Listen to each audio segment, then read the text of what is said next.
Hello everyone, good evening at welcome po ulit sa ating panibagong live. So this is GATV. Magandang gabi po sa inyong lahat.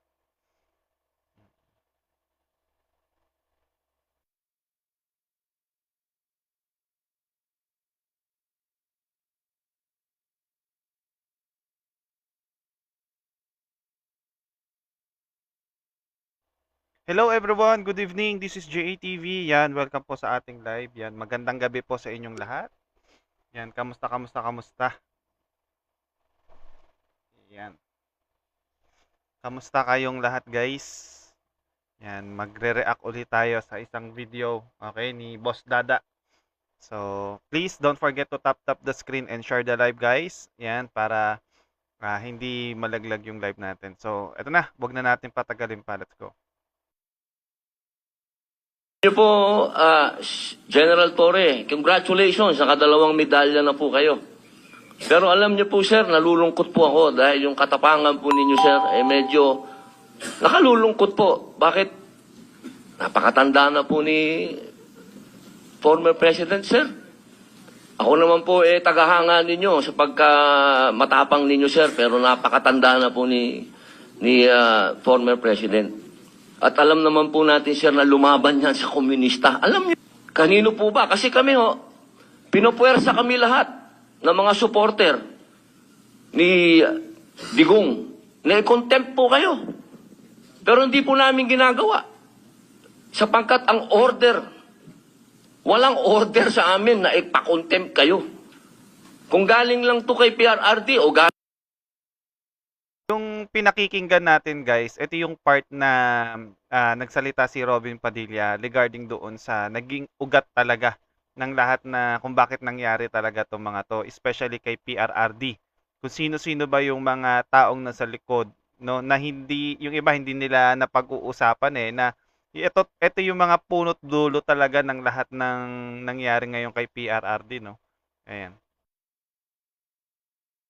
kay BP, napakontempt ka. Iko-contempt kita, boss. Baka ako pa magsabi na ako hahatak sa'yo. Pero hindi ko ginagawa, boss.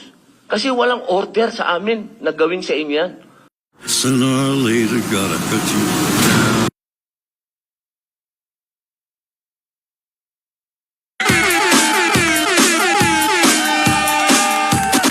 Dancing with the beat with DJ Glenn on the mix. Ay, magandang araw sa inyong lahat. Nako, eto na naman po tayo, ang inyo pong pinakapaboritong fake news peddler sa balat ng YouTube. Ang vlogger na walang kwenta, ang vlogger na hindi nagre-research, ang vlogger na hindi po under oath ngayon, at ang vlogger na puros kabalbalan lang, wag niyong paniwalaan. Ito pong ating palatuntunan ay puros kabalastugan lamang.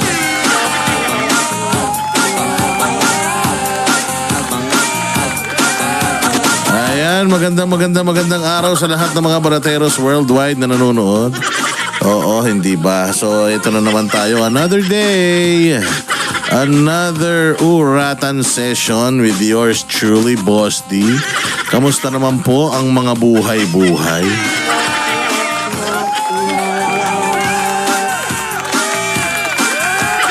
Ayan, mga boss, talaga naman, umaatikabo ang araw na ito at mainit pa sa hot. Oo, mainit pa sa hot ang mga kaganapan, pero bago ang lahat, tayo muna ay babati sa lahat ng mga banateros na nanonood worldwide. Magandang umaga, tanghali, gabi sa mga taga-Amerika, Canada at sa buong sa buong Asia, sa buong Europe at Middle East, at syempre Luzon, Visayas, Mindanao. Salamat po sa lahat ng mga subscribers, mga nagla-like, mga nagsishare kahit na walang kwenta ang ating mga balita. Oo, maraming salamat po sa lahat ng nagsishare ng kanilang blessings through super thanks.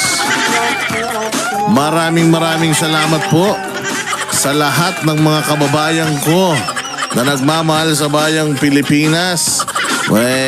Nako po, talaga naman ay kaiinit ng mga issues ngayong bayan natin ay talaga naman ito tayo at magpapasakit na naman tayo ng ulo. Laman, kasukasuan, atay, balon-balunan ng ating mga kumag na mga kupal, na mga mandarambong, mga sinungaling, mambubudol, mga kawatan, magnanakaw, sindikato, kuratong baliling, mga demonyo, Judas, Barabas, Hestas sa bayang Pilipinas.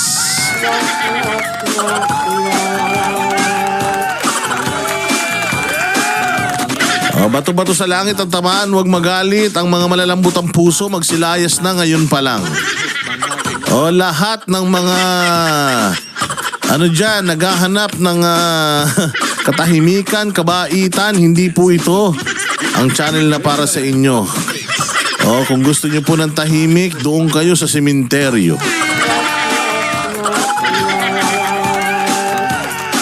Grabe mga bossing Grabe yung mga kaganapan ngayon, maiinit ang ulo ng mga tao. Kanina sa Senado, Diyos ko po, nagkakarambulan. Oo, talaga naman, maiinit ang ulo ng mga tao. Diyan, sa Malacanang, mainit din ang ulo ng mga tao. Merong mga nagkakahamunan-hamunan dyan sa Malacanang.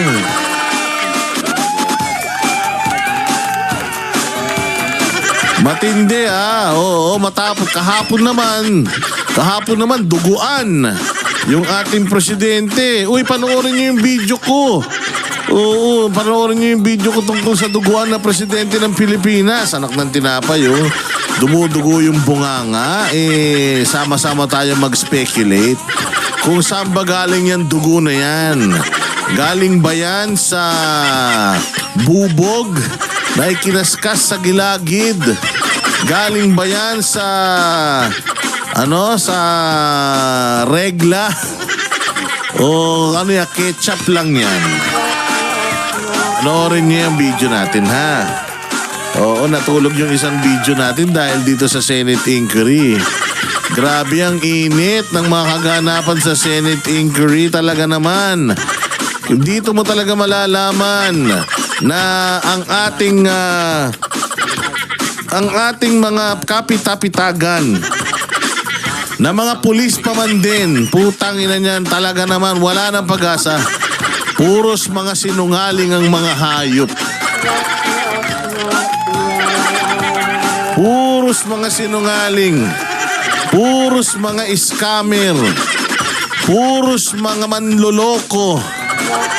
Pag tinanong mo, di ko alam, di ko alam. Tayo na lahat sila, hindi nila alam. Pagkakatarantaduhan, hindi nila alam. Pero kapag kung ano-anong alam na nila. Pag lamang sila, alam nila. Pag di sila lamang, kagaguhan. Tangina talaga, sabi ko nga, wala nang pagbabagong bayan natin Pilipinas. Nakakadiri, nakakahiya ang ating bayang Pilipinas talaga naman sa ibang bansa. Makikita na ang PNP natin ay walang kwenta. Huwag kayo magalit PNP, wala naman talaga kayong kwenta puro kayo mga sinungaling. Napakasinungaling ninyo, mamaya isa-isahin natin mga kasinungalingan yung mga hinayo pa kayo. Mga gunggong kayo talaga.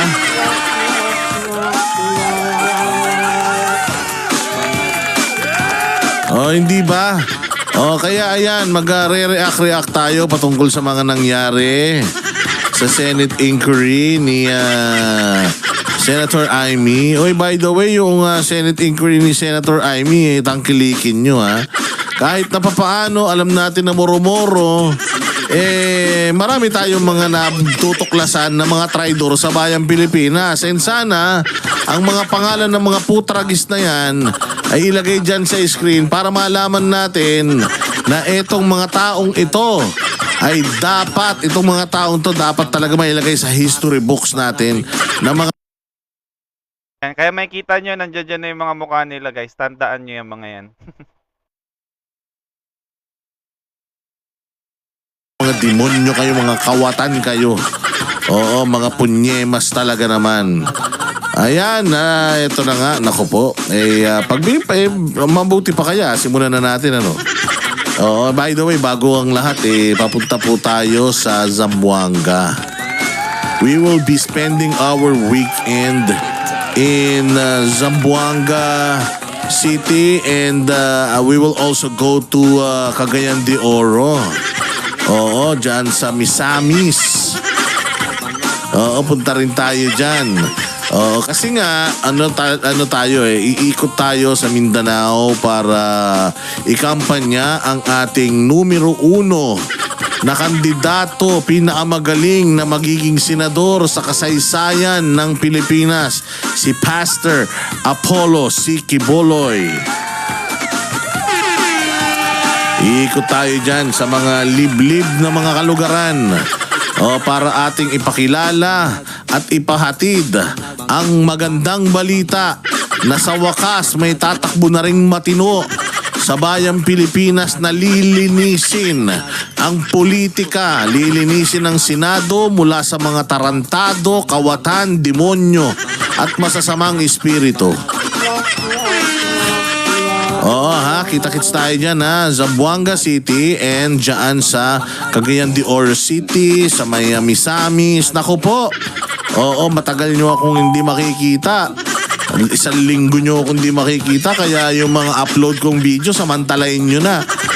Baka mamaya niyan yung pagmumukha ko, mamiss nyo. Ayan tama na party. Patayin na natin yung ating background music. Dito na tayo mga bossing sa ating issue. Ngayon, kanina nga mga boss, nagkaroon ng hearing dyan sa Senado at napakaganda ng mga tanungan. Medyo talagang naging mainit yung ating mga resource person at si Remulla. Lumabas din talaga ang kahayupan nitong mamang ito. Sabi ko nga, itong mamang ito, tinapik na to ng Panginoon tinapik na ito ng Panginoon. Muntik mamatay itong taon to sa sakit Pero wala, mukha talaga sabi nga nila kapag masamang damo, matagal mamatay. Kasi kita mo naman, ang lakas-lakas niya kanina at pilit niyang binabali yung mga batas ng Pilipinas just to justify yung kanilang mga kahayupan na ginawa pagtatraidor sa bayang Pilipinas by means of ikidnapin etong si Pangulong Duterte at ipadala sa isang body, sa isang korte na hindi naman tayo konektado. Pilit niyang pinaniniwala ang mga tao na kasalanan ni Pangulong Duterte kung bakit nandoon siya sa The Hague. Sinasabi niya na kasi kumalas kayo Kung kumalas kayo, kung hindi sana tayo kumalas, di sana extradition ang ginamit natin. Pero kumalas kasi tayo O kaya hindi na natin siya in-extradite. Hindi din gagana yung extradition. Kaya surrender talaga. Pero accordingly, okay lang naman na isurrender. Sabi kasi ng batas natin, which is yung pinakamalakas sa lahat, yung batas natin dito sa Pilipinas, yung pinakasusundan natin. Yung kahit na meron pang ibang korte magpunta rito, ibang batas, hindi natin yun i-honor pa rin yung batas natin. At according sa batas natin, even if you are going to surrender someone, kailangan yung someone na yun hindi Pilipino.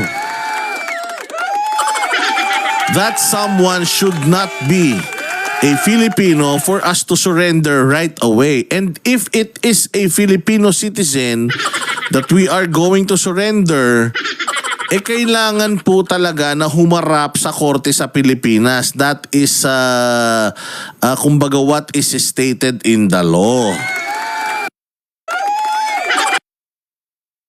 Yun guys, no, actually nilinaw yun ni Attorney D kagabi, doon sa live nila kagabi, nandun ako na kapag hindi ka pwedeng basta-basta, unang-una, ang ICC walang jurisdiction dito sa Pilipinas. Kaya maling-mali talaga yung sinasabi dito ni DOJ Remulla, no, na dahil nga kumalas tayo sa ICC, kumbaga ang nasa kanila kasi yung ang ine-explain doon ni Remulla yung first impression doon sa batas. Kaya lang hindi pwede nating i-debunk yun kasi unang-una nasa land siya ng Pilipinas at si PRRD isang Pilipino. So, kumakabit pa rin sa kanya yung batas dito sa Pilipinas which is yung Bill of Rights, 'di ba? Kailangan mapatupad 'yon. So hindi pwede mo siyang lalaktawan kasi nga unang-una Pilipino siya, 'di ba? Si PRRD. Pero dito talaga, shinortcut talaga nila. Tapos ang dahilan nitong tarantadong SIDILG natin, ay hindi pala, DOJ. Aside from that guys, no, yung sinasabing competent na judicial court, hindi po DOJ yun. Kasi ang isinasabi ni Remulla kahapon doon sa Senate hearing, kapag sa ICC na, kasi korte ng ICC, parang kinukonsider daw ng ICC na yung DOJ is competent court, which is hindi po yung competent court. Ang competent court natin, yung mga korte na meron tayo dito sa Pilipinas, which is hindi po na-implement nung hinuri po si PRRD nung pagkagaling niya sa Hong Kong that day, 'di ba? Wala naman hindi naman siya dinala doon sa korte dito sa Pilipinas para litisin. Walang ginawang ganon. Ang ginawa sa kanya, pagka huli sa kanya kay PRRD, dinetain doon sa Villamor Air Base. After nung nandun na sa Villamor Air Base, isinakay sa eroplano at dinala na sa The Hague. 'Di ba? Kaya nga hindi masagot-sagot nung ambassador nung nag-fill up ng form. 'Di ba? Wala siyang masagot. Kasi alam niya sa sarili niya, hindi talaga nasunod yung karapatan ni PRRD na dalhin siya sa competent court dito sa Pilipinas. 'Di ba? Hindi natupad 'yon. Natin, magkamukha kasi pare sinungaling eh. Oo, ang sinasabi nitong DOJ natin, bago pa kasi yung itong ating issue na ito na magsusurrender tayo sa ICC o yung ICC nagpadala ng warrant dito, bago pa kasi. Kaya hindi namin alam kung ano yung tama at mali. Wala tayong guidelines kung ano yung dapat gawin at hindi. Best judgment yung ginawa namin. Utang ina niyan, sabi ko nga, tapos lagi niyang sinasabi dito sa kanyang mga statement na antayin na lang natin yung ruling ng Supreme Court. Kaya nga ayaw namin sumagot kasi bago nga tayo dito, kahit magdamag tayong mag-usap dito, we will only just disagree with each other. Why? Kasi nga since this is bago, wala tayong panuntunan, we are waiting for the Supreme Court ruling whether yung mga ginawa natin is mali or not. Yun naman pala. Wala ka palang panuntunan, wala pa palang nangyayaring ganyan. Bakit nga kayo nagmadali mga putang ina nyo? 'Di ba? Yun yung pinakamadaling sagot. 'Di ba? As tagapagpatupad ng batas, nasa hawak mo yung batas, 'di ba? Ikaw yung tagapagpatupad. Kailangan hindi pwedeng kumilos ka na hindi mo alam kung bakit ka kumikilos. Kaya nga ang question nga doon, bakit 'di ba question ni Senator Amy doon sa hearing, bakit kayo nagmamadali? 'Di ba? Kung hindi nyo pala alam. At ang sinusunod nyo lang, yung free will nyo, hindi pwedeng ganon yung free will.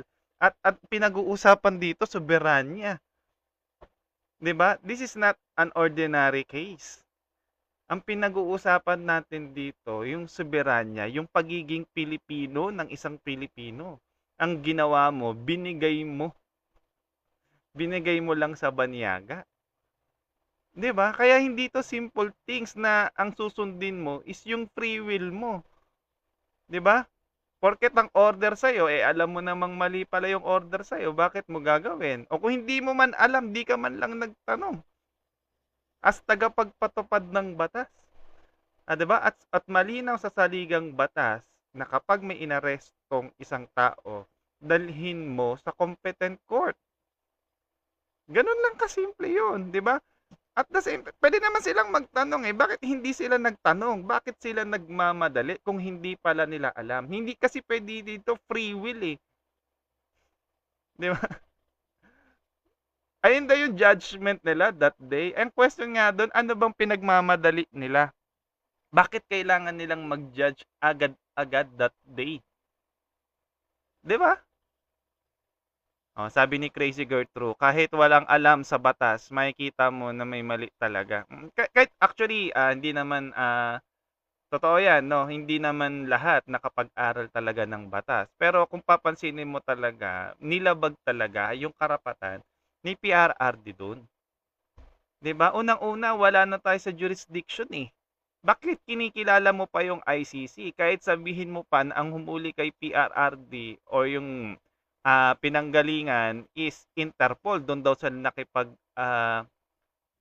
nakipagtulungan sa Interpol. Eh saan ba nag-ugat yon? 'Di ba sa ICC? Eh di parang nakipagtulungan ka rin sa ICC. 'Di ba?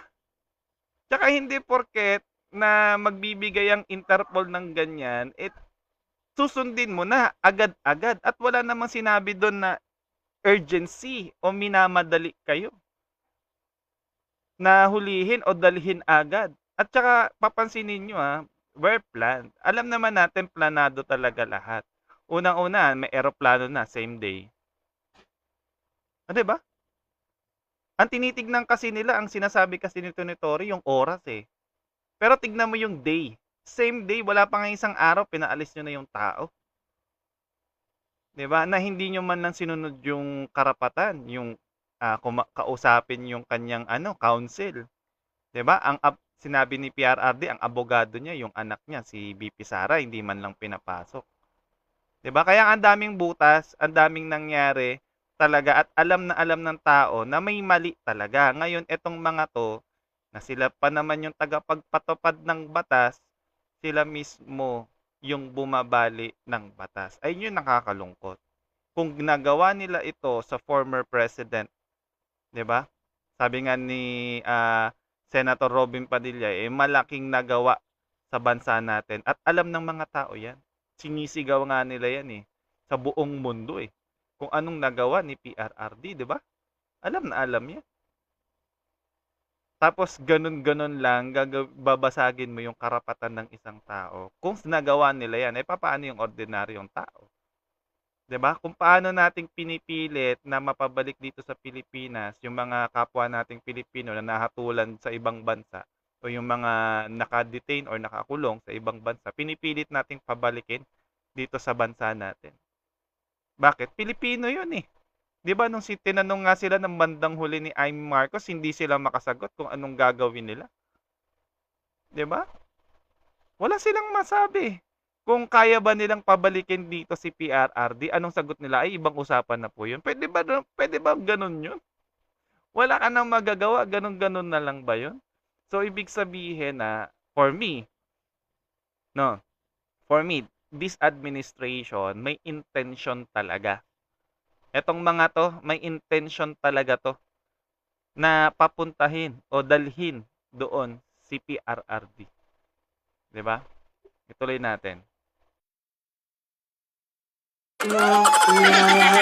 Utang ina nyo pala Wala pa pala tayong panuntunan. First time pa lang nangyari yan. Bakit kayo nagdesisyon agad-agad na ipadala doon? Alam nyo naman na touch move yun.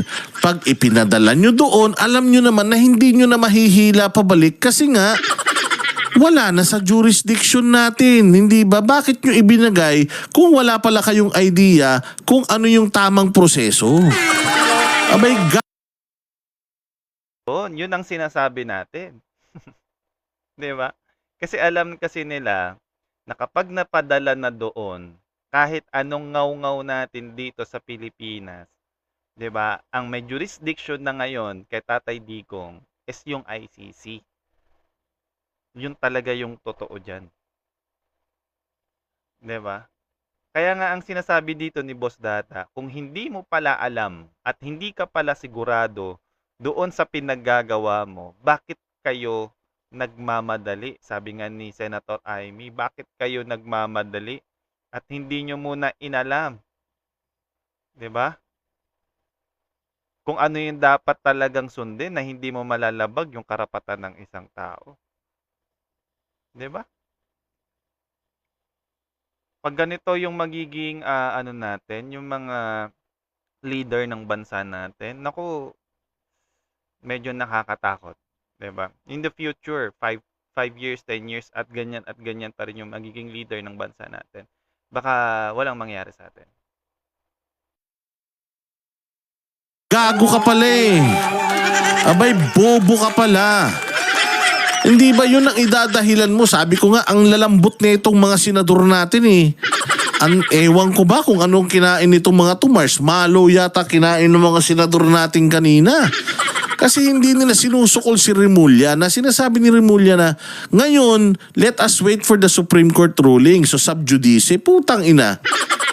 Noong isasakay nyo si Pangulong Duterte, meron silang tawag dyan yung habeas corpus na ipinasa sa Supreme Court. Puta, sana inantay din natin yung Supreme Court bago natin ipadala itong si Pangulong Duterte sa ibang bansa. Di ba? Isa pa yon, 'di ba?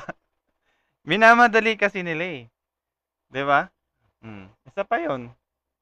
Wala ba silang tiwala sa judicial system ng bansa natin as DOJ secretary?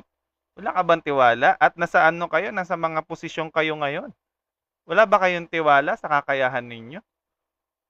'Di ba? Na ibigay yung hustisya para doon sa mga di umano, mga biktima ng AJK? Na kayo nasa position ngayon, bakit dadalhin nyo sa ibang bansa? Hindi na ba competent ang bansa natin pagdating sa judiciary? 'Di ba? Laking sampal po 'yan. 'Di ba? Sa mga hukom po natin dito sa Pilipinas, itong pinagagawa ng administrasyon. Kasi ngayon tinatanong kayong mga gago kayo. Sinasabi nyo, antayin natin yung Supreme Court ruling para alam natin kung tama ba o mali talaga. Because para sa akin tama, para sa inyo mali, Supreme Court lang magkakapagsabi kung tama o mali talaga. O ayun naman pala eh, merong habeas corpus i-file sa Supreme Court. Bakit hindi natin inantay na lumabas muna yun bago natin ipinadala si Pangulong Duterte doon?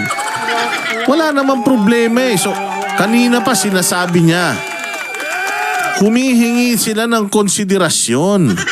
Humihingi sila ng konsiderasyon dahil daw may kaso na sa Korte Suprema. Putang ina. Nung hihingi kayo ng konsiderasyon pagpabor sa inyo, gusto nyo? Yung kampo ni Pangulong Duterte humihingi ng konsiderasyon sa inyo. Hindi nyo pinagbigyan mga putang ina nyo. Ang tagal-tagal maghapon dinidepensahan ni Pangulong Duterte yung Kaya kayo, mga politiko, na kung bakit kayo namumura, 'di ba, ng taong bayan. Hello po, Ma'am Rat. Magandang gabi. Huwag kayo magtaka kung bakit kayo namumura ng tao. Dahil sa mga ginagawa niyong kamura-mura talaga. 'Di ba?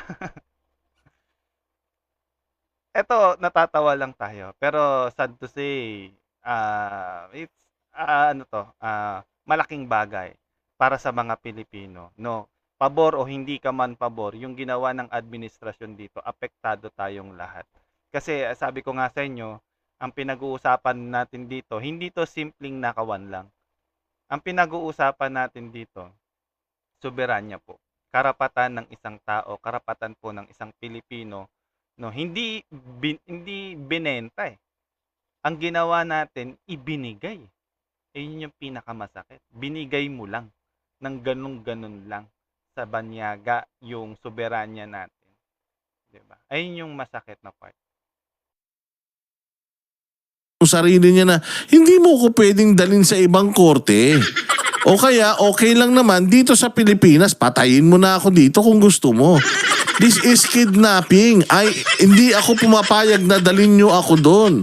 Besides, hindi tama yung proseso, hindi ako natignan ng doktor, hindi ako binigyan ng clearance ng doktor ko.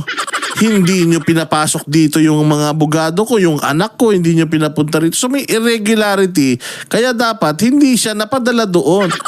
Tapos ngayon, hihingi kayo ng konsiderasyon at konsuelo. Kakapal pala ng mukha nyo eh. Oh, hindi ba? Pero marami akong i-comment dyan eh. Pero pakinggan na muna natin tong balitang ito ng TV5 dahil nagrambulan nga kanina. Oo, at ano natin to, re-reactionan natin tong mga video na nakalap natin sa social media para mas maganda ang ating kwentuhan. Pero yung sinabi ko kanina, initial lang yun. Madami pang mga naganap dito. Meron pa... Basta maraming mga naganap dito. Ito, play natin to. Executive privilege ka dyan. Bakit naging executive privilege? Kaya sinabi mo, PCTC ang nagbigay ng order. Hindi mo executive privilege ka. Sino-sino na tinuro mo? That's why we didn't Biglang want to executive attend the last privilege. hearing because this is what we were expecting, ma'am. We didn't want to be bullied. into a no, Binubuli. Yung sinasabi nyo binubuli, hindi kayo binubuli. Tinatanong lang, itong si Marbil dito putya yan.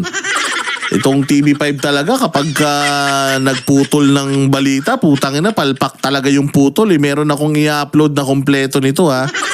Panoorin ninyo. Pero dito kasi sa instance na ito, tinatanong si General Marbil. Ayan. Oh, but before natin i-continue, kaya mag-ingat kayo sa mga mainstream Yan. Kung paano nila kino-quote yung mga balita right now. Na, ewan ko kung ako inisip ko, this is part of the propaganda to manipulate talaga na itong ginagawa ng Senado ngayon nila Amy Marcos, Bong Revilla, ni Senator Bato de la Rosa, parang binubuli itong sila Romualdez. Ganyan kasi nila tinitake yan Pero kung titignan mo nga yung kabuuan, sabi nga ni Boss Dada dito, pinuputol kasi nila yung video. Hindi nila pinaparinig at ipinapakita kasi lahat. Kung ano lang yung naaayon doon sa magiging naratibo nila, yun lang yung ipalalabas nila. 'Di ba? Pero pansinin naman natin yung part na to kasi dito ni live naman natin yan ng buo no. Yung part na yan na sinasabi ni Remulla na binubuli daw sila, which is not. Walang pagbubuli na ginawa doon. 'Di ba? Malinaw na malinaw 'yon na tinatanong lang sila. Siyempre, kapag tinatanong ka ba, binubuli ka na ba? Hindi ka naman binubuli. 'Di ba? Hindi naman sila pinagkaisahan doon. 'Di ba? Tanong-sagot lang naman. 'Di ba? Correct, Ma'am Ami. Assuming lang. Kasi ang ginagawa dito kasi ni Remulla, kapag alam na niya na nadadali na at alam na niya na medyo namamali na ng sagot itong sila General Torre, si Marbil, ang nangyayari, sumasabat tong si Remulla para yung kwentuhan, 'di ba? O yung usapan nila diyan sa Senate hearing, mawala na doon sa konteksto ng pinag-uusapan. Napansin niyo 'yon? Lagi siyang singit ng singit. Kahit hindi naman siya yung tinatanong. Even itong si Torre, kapag wala na siyang maitanong, ang tinatawag niya si SOJ. 'Di ba? Sino, mukhang alam na natin kung sino nagplano Yan, tuloy natin. Kung sino ang nag-utos sa kanya. Ngayon, sabi niya, ito ang nag-utos sa akin, yung isang tatanga-tanga rin na taga Interpol, na taga Pilipinas, pero ang kanyang counterpart ay Interpol. So tinanong, ikaw daw nagbigay. Sabi naman nung isa, hindi po ako. Tapos sinabi ni Marbil, ikaw daw ang nagbigay sa kanya ng authority. Tapos sasabihin mo, hindi. Marbil, ano sinasabi mo? Sinungaling ka. Hindi pala siya nagbigay ng authority sa'yo. Ayun yung part na tinatanong na ni Senator Bato de la Rosa kung sino yung nag-utos 'di ba? Ang ginawa, nagtuturo-turuan sila kung sino yung nag-utos. Hanggang sa sumingit na dito si Remulla. Yan. Tapos, sabi ni Marbil, I invoke my right to... Putang ina niyan, bakit mag-i-invoke ka ngayon ng subjudice rule? Unang-una sa lahat, hindi naman kayo saklaw ng executive. Di ba yung executive privilege? Oo, I invoke the executive privilege. Eklat gago. Ang PNP hindi saklaw ng executive privilege. Sasabihin mo lang sino amo mo. Sino nag-utos sa'yo. Kasi ang sabi Correct. Ang may saklaw lang ng executive privilege is yung mga gabinete. Okay? Yung mga gabinete po ng executive yan, ni BBM. Sila lang. ni CIDG Gunggong, inutusan mo siya. Tapos tinanong ka, o sinong nag-utos sa'yo na isakay sa aeroplano? Sabi mo, hindi po ako nag-utos si ganito. Sinabi naman nung tinuro niya, hindi siya yung hindi siya yung nag-utos. So ibinalik lang sa kanya, sabi mo siya, tapos hindi pala. Sinungaling ka ba? Sabi niya, I invoke my right to self-incrimination. Anong self-incrimination? Pinagsasasabi mong tarantado ka. Ngayon nakakatawa doon di ba? Yung may tinuro ka na tapos sasabihin mo you invoke your right, di ba? Inamin mo na may tinuro ka na ng tao Ang mali lang, yung baga mali lang yung pagkakaturo mo doon sa tao. Pwede mo namang i-correct. Tapos sasabihin mo, invoke your right. No. Diba? Okay, executive privilege. Hindi ka pwedeng humingi ng executive privilege, guys. Kapag hindi ka gabinete ni BBM.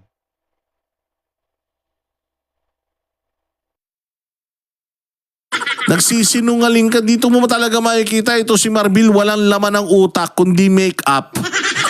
Oo, talagang dito nahubaran siya. Napakasinungaling nitong hepe ng pulis na ito. Nuknukan na sinungaling ang hayop.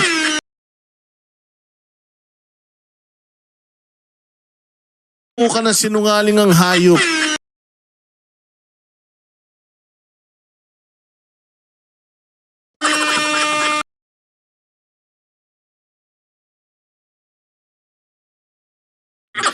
Si Marbil, ikaw Marbil, ikaw naman pala, ikaw ba nag-utos na isakay? Hindi. At saka guys yung tanong na yon ni Senator Bato de la Rosa, bakit ang question diyan, bakit kaya iniiwasan nilang sagutin? 'Di ba? Napaka-simple ng question kay General Torre. Sino ang nag-utos sa'yo na dalhin si PRRD doon sa eroplano o dalhin na sa eroplano? Kasi nga nagmamadali nga si General Torre, 'di ba? Kasi mukhang may lakad yata siya. Napaka-simple question, hindi tinatanong dito kung sino yung mastermind. Pero bakit kaya ganun na lang yung naging reaction nitong mga to? 'Di ba? Kaya nakakapagtaka yung naging reaction talaga dito ni Marbil at saka ni Remulla. 'Di ba? Kung paano nila tinatago yung sagot doon sa tanong na yon. Nandoon kaya sa eroplano yung kumbaga susi para malaman natin yung katotohanan. Kasi even yung sa details ng eroplano questionable pa kasi hindi pa umattend doon sa hearing yung dapat na kasama doon, 'di ba? Yung magpaliwanag doon sa tungkol doon sa eroplano na ginamit na papunta doon sa The Hague kay PRRD, 'di ba? Nandoon kaya yung susi, 'di ba? Sabi ni Thailand, ang tanong boss, saan hahantong yung hearing na ginawa ng Senado?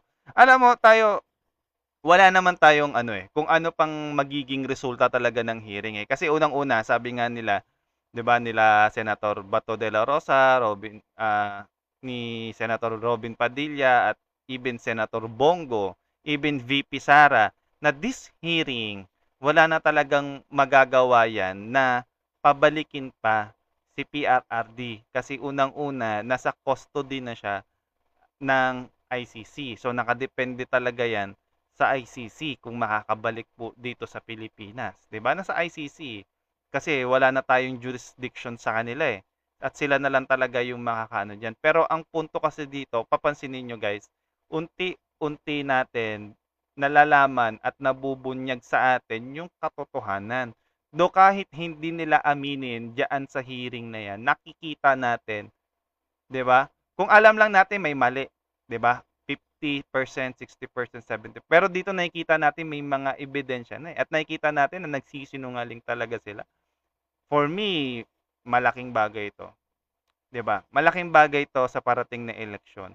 Itong pinagagawa nila na pinapatunayan lang nila sa publiko na karapat dapat talagang iboto itong 10 ng PDP laban. 'Di ba? Nagiging 100% yung nagiging desisyon ng tao para iboto po yung 10 na PDP laban senatorial candidate. At the same time yung mga party list under Duterte leaning ng mga party list. Talagang iboboto ng tao yan kung ganito yung ipinapakita ng administrasyon ng mga namumuno sa atin. Malaking bagay ito, yung ginagawa nilang paghihiring. Sabi nga ni Sir Dritch kagapon, no? Kung gagawin ni Amy Marcos na magsampa ng impeachment kay BBM, 'di ba? After nito ay yung magiging pasya ni Amy Marcos. So mag-push through man siya or hindi, 'di ba? Napakita niya yung resulta na yun. Ako, malaking magiging resulta nun pagdating po sa eleksyon. Kung mismong si Jaime Marcos, yung kapatid niya, 'di ba, yung magsusulong ng impeachment. Pero kung hindi niya gagawin, malamang pakita lang 'to, 'di ba? Pero ito, at least nakikita natin yung mga legalities, no? Aside from lang doon sa nakita natin na actual, yung mismong loob na nangyari, napapansin na natin at nalalaman natin, mahalaga 'yun. Dapat detalyado, alam talaga natin yung mga pangyayari para hindi na talaga siya maulit, 'di ba? Kaya mahalaga rin 'to, kaya don't skip talaga yung mga nangyayari sa atin. Dapat pinag-aaralan din natin, no? Especially ang pinaka-point talaga, mamaya babanggitin naman dito, no, ipapakita dito ni Boss Data, yung pinaka-importansya talaga nung hearing. Nabanggit kahapon nabanggit yung pinaka-importansya ng hearing talaga. So ituloy muna natin. Hindi po ako, si ganito po nag-utos. Tapos biglang paikot-ikot na. Tapos matatain na sila. Ito si Boying Rimulya, pumasok. Binubuli nyo kami, binubuli nyo kami. Anong binubuli? Wala nga na-contempt sa inyo eh. Kahit nga sobrang sinungaling mo, sobrang gago mo, sobrang sinungaling nitong mga PNP na nandiyan dyan na mga general pa man din, putangin na wala nga na-contempt sa mga hinayupak na yan. Paanong binubuli? Ang na-contempt Yan. Shout out po Ma'am Isay. Hello. Magandang gabi po sa inyo. Sa Red Laptop, shout out po sa inyo. Ayan. No, ewan ko kung anong pumasok sa isip ni Remulla na sinasabi niya binubuli siya. Binubuli sila doon. Si Torre ba magpapabuli ba yan? Isipin nyo nga kung paano katigasan ng ulo niya ni Torre, magpapabuli ba yan? Sa mga pinagagawa niya, 'di ba? lang yung isang sinungaling. Yun naman talaga, napakasinungaling. Sobra naman talagang pagkasinungaling nun. Mantakin mo ang istorya niya. Umpisa pa lang, umaga pa lang nandoon na siya. Sa tube pa lang nandoon na siya. Yung tube, mga bossing, yun yung doon pa lang sa eroplano. Yung lalakad ka sa pinto ng eroplano. Doon pa lang, nandoon na siya. Mula umaga hanggang gabi, hindi nawala sa paningin niya si Pangulong Duterte. Pero ganito kasinungaling ang putang ina nun. Tinanong siya, nakita mo ba si Pangulong Duterte dinala sa korte? Ang sagot niya, hindi ko alam.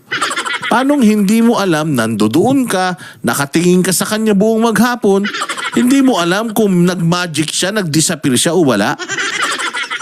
Hindi daw niya talaga alam kung dinala sa korte kasi ang ano lang diyan, ang pwede lang niyang sabihin is hindi talaga siya dinala sa korte. Ang sagot niya, hindi ako alam na kung dinala sa korte o hindi. Hindi mo alam. Kumbaga, 8 oras o 12 oras na nandiyan si Pangulo. Sa 12 oras na yun, nakatitig ka lang sa kanya. O ang tanong, dinala siya sa korte o hindi? Ang sagot doon, hindi siya dinala sa korte. I was there. Nakatitig ako sa kanya ng 12 oras, hindi siya nawala sa paningin ko. Ibig sabihin, kung hindi siya nawala sa paningin ko, hindi ako nagpunta ng korte, hindi rin siya nagpunta ng korte. Yan, yung tinutukoy dito ni Boss Dada, yung ambassador, 'di ba? Yung ambassador na na-contempt, 'di ba? Kaya lang hindi nga pinirmahan ni Chis Escudero yung contempt niya, no? So ito yung tinutukoy niya, which is totoo, 'di ba? Kasi unang-una doon sa sitwasyon na yon, yung ambassador na yon, alam niya kung ano yung trabaho niya. Ano ba yung trabaho niya? I-oversight yung mga nangyayari doon sa Villamor Air Base. Doon sa mga pangyayari, mula doon sa paghuli, doon sa eroplano, sa tube, hanggang sa makarating sila sa Villamor Air Base, nandoon siya. Ang trabaho niya, i-oversight. Kaya hindi niya pwedeng sabihin, hindi niya alam. Imposible yun. Imposible na hindi alam nung ambassador kung ano yung nangyayari. Kasi unang-una, yun yung trabaho niya. Hanggang sa makarating siya doon sa sa Netherlands, kasi kasama siya doon sa eroplano, no? 'Di ba? Oh, alam niya kasi ayun yung trabaho niya, i-oversight yung pangyayari. Kaya kasi malaking kasinungalingan talaga yung sinasabi niyang hindi niya talaga alam. Malinaw na malinaw yun. Kaya nga nagtataka nga ako dito kay Chis Escudero, eh. 'Di ba? SP, baka naman paki-review naman, baka wala ka kasi doon sa hearing kaya hindi mo siguro narinig. Paenggan niyo po. No, paenggan niyo po yung hearing, SP. Baka naman matauhan po kayo. Hindi po pamumulitika po yung ginawa nila diyan sa hearing. At binigyan po siya ng mahabang panahon at oras at pagkakataon na sumagot doon sa tanong na yon. Pero pilit po pinasisinungalingan. 'Di ba? Halatang-halata mo talagang kasinungalingan talaga yung sinasagot nitong ambassador na to. SP Chis Escudero, please, i-review nyo po yung hearing. Hindi po pamumulitika po yun. Yan. Ganun kasinungaling talaga. Sobrang sinungaling. Siguro dahil walang makokontempt, nagpatuloy ng pagsisinungaling. Pero ayun nga lang, ang kinontempt natin is yung puta, wala namang silbi talaga. Sana ang ikinontempt natin yung ilang beses nating nahuling nagsinungaling. Si General Torre at saka si Marbil. Hindi ba natin pwede i-contempt yung mga yon? Sobrang sinungaling eh. Nuknukan talaga ng sinungaling. Tuloy. No, we're not bullying you, sir. Nobody's We're bullying. not Guys, before natin i-continue, no, bakit kaya ganun? Pag side ng government, yung mga dyan sa hearing, bakit ganun na lang sila binibaby? Tapos sasabihin ni Remulla, binubuli sila. Eto nga, oh. Hindi nga kayo makapakontempt-contempt, tapos sasabihin nyo, binubuli kayo sa hearing. Anong tawag nyo doon sa mga DDS vlogger na, 'di ba, kino-crucify doon sa Tricom? 'Di ba? 'Di ba 'yun yung pambubuli? Ewan ko ba sa inyo? bullying you, that sir. We're not bullying you, sir. you're trying to make people admit something that they will not admit. You were trying to make people admit something that they will not admit. Bakit kasi hindi nila ma-admit? The question is simple. Sinong nag-utos na isakay sa eroplano? Naisakay sa eroplano eh. Si Torre ang umaresto. Si Torre ang nagsakay. Sinong nag-utos kay Torre? According to Torre, si Marbil. O sino nag-utos sa'yo, Marbil? Sinabi niya, yung isa. Tinanong yung isa. Sabi nung isa, hindi daw siya. Tinanong ulit si Marbil, sino bang nag-utos sa'yo? Ang dali namang sabihin eh. Kung sino yung nag-utos eh. Hindi ba? Kaya lang hindi masabi bakit. Ano ba yung nag-utos? Pilipino ba? Hindi Pilipino? Amerikano? Chinese? Bilyonaryo? Milyonaryo? Artista? Sino ba yun? Bakit nila pinangangalagaan? O, di ba? O, let's say, for example, it's not the President of the Philippines. O, if it's not the President of the Philippines, kanino? Or if it is from the President of the Philippines, when and why? Kasi sinasabi nga ng Presidente, we do not cooperate. O, hindi ba?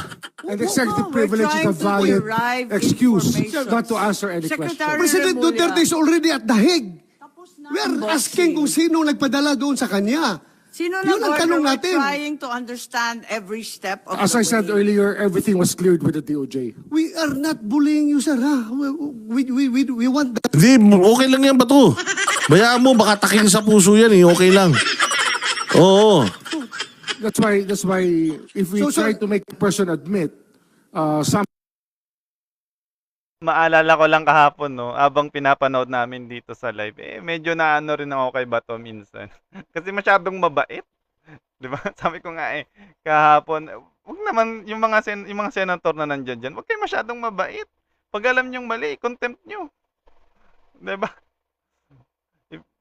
Para lang sa mga Pilipino, para lang sa mga tao, 'di ba? Yung sa bagay prerogative naman nila. Sa kanila po 'yan kung anong gusto nilang gawin. Pero yun nga, sabi ko, sana wag naman silang masyadong mabait. Pag alam niya na lang nagsisinungaling na, alam na lang niloloko na sila, alam nang hindi na nagsasabi ng totoo, gawin nyo na yung dapat gawin. At dapat sa hearing ninyo, gawin yung talagang maging matigas kayo. Maging matapang kayo sa hearing na yan. Huwag kayong magpadala dyan kay Remulla doon sa mga naratibo niya. Ilabas nyo talaga yung katotohanan. Yun lang. something that should not be admitted, it means that there is something more to it, which is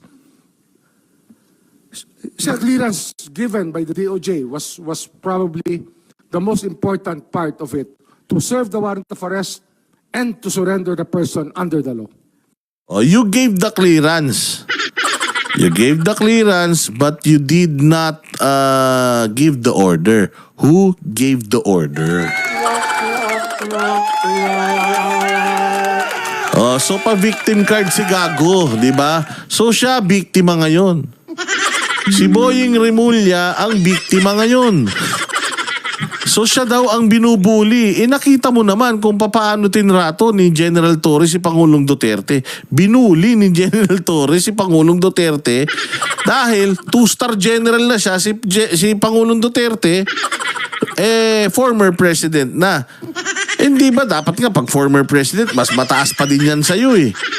Kasi naging presidente ng Pilipinas yan, kahit nahiwala na siya sa kapangyarihan, mas mataas pa din sa'yo, Torres, si Pangulong Duterte, dahil dati siya naging Pangulo, tanga. Kaya nga binabantayan pa din niya ng PSG. Dahil sa status na nakuha niya, pinakamataas na posisyon sa Pilipinas, hindi yan nawawala kahit tapos na yung termino niya, tarantadon to. Pakayabang mo.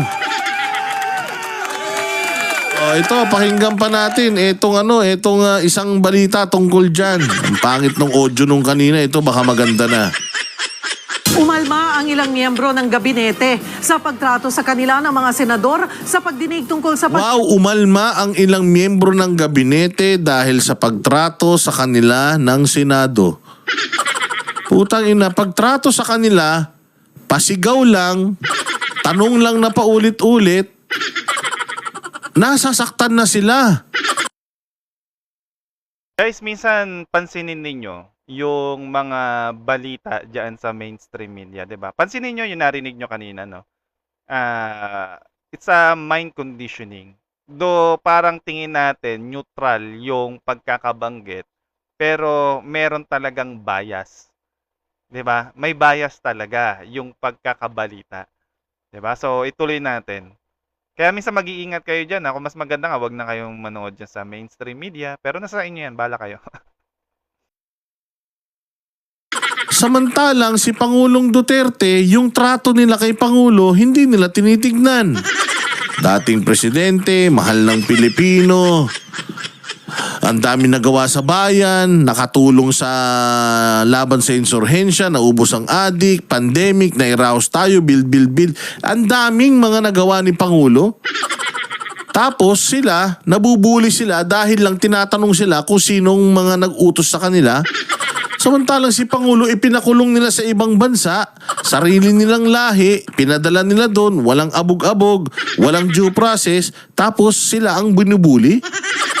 Tapos sila ang biktima? Sila ang kawawa.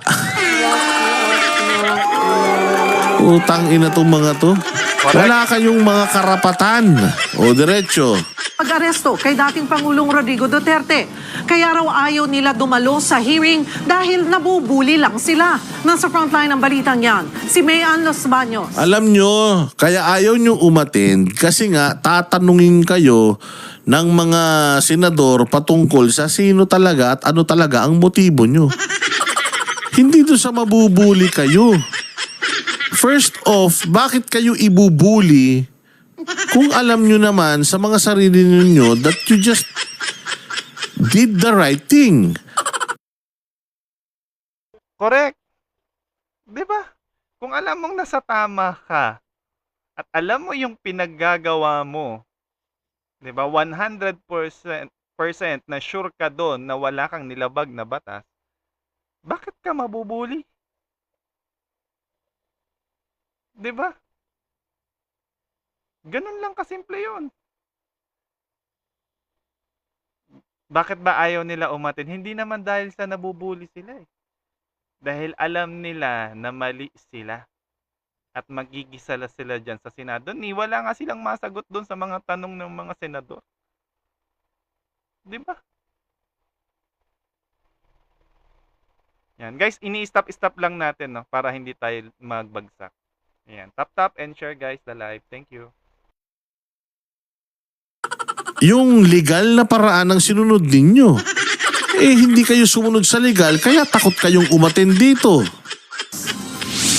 Sino nga ba ang nag-utos na pasakayin si dating Pangulong Duterte sa eroplano papuntang The Hague matapos siyang maaresto? Yan ang paulit-ulit na tanong ni Senator Bato de la Rosa kay PNP CIDG Chief Nicolas Torre na siyang nanguna sa pag-aresto kay Duterte. Sagot ni Torre, The order that I received from the Chief of the Philippine National Police is to serve the warrant and ensure his delivery to the 250th Wing, to the team that will deliver him to The Hague. pero nalabuan dyan si Senator Bato. I have a team You of are the PG one there. there. Wala si SOG doon. Ikaw ang nagkarga sa kanya sa aeroplano. Ayan, kasi nung tinatanong na yan, sinabi niya, it's better if SOJ answers. Anong SOJ answers? Ikaw yung nandun, ikaw yung pinakamayabang dun eh.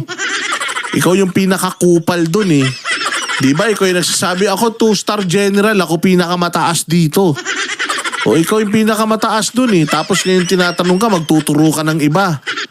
Ha? Putang ina, ba't hindi mo ituro yung katabi mong ano? Correct. Di ba, General Torre, matapang ka? Bakit ngayon ayaw mo sabihin yung pinagsasabi mo doon sa Villamor Air Base? Akala ko ba matapang ka? Di ba? Ilabas mo yung tapang mo sa Senado. Bakit hindi ka ngayon makasagot? Hindi ka ngayon makasalita? Tinatanong lang kung sino yung nag-utos sa'yo eh. Di ba? Kasi bakit? Bossing ka dun eh. Dun sa Villamor Air Base, biruin mo, Vice President ng Pilipinas, hindi mo pinapasok. Anak ng sinasabi mong akusado, hindi mo pinapasok. Di ba? Yung doktor, hindi rin. Di ba? Kasi nga, sabi mo ikaw yung bossing doon. Tinatanong ka lang kung sino yung nag-utos sa'yo, hindi mo masagot. Nasaan na yung yabang mo?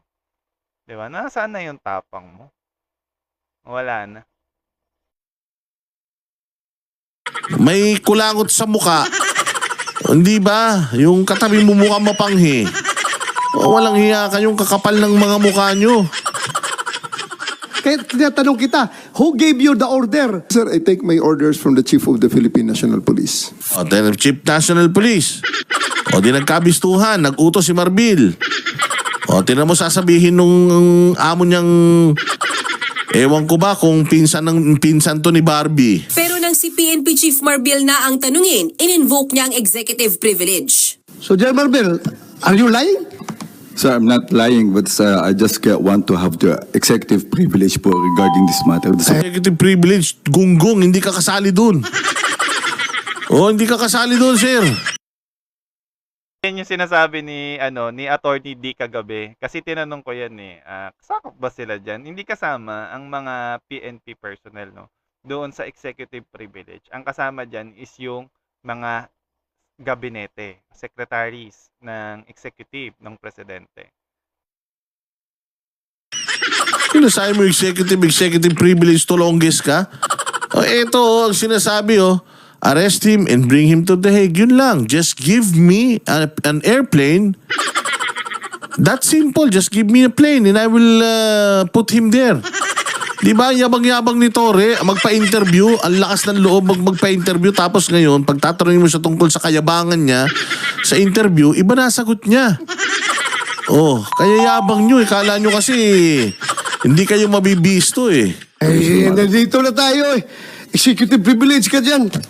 Dito na umalma si Justice Secretary Boying Rimulya. That's why we didn't want to attend the last hearing because this is what we were expecting, ma'am. We didn't want to be bullied into a No, position. we're not bullying you, sir. Nobody's bullying. We're not I bullying think you, that sir.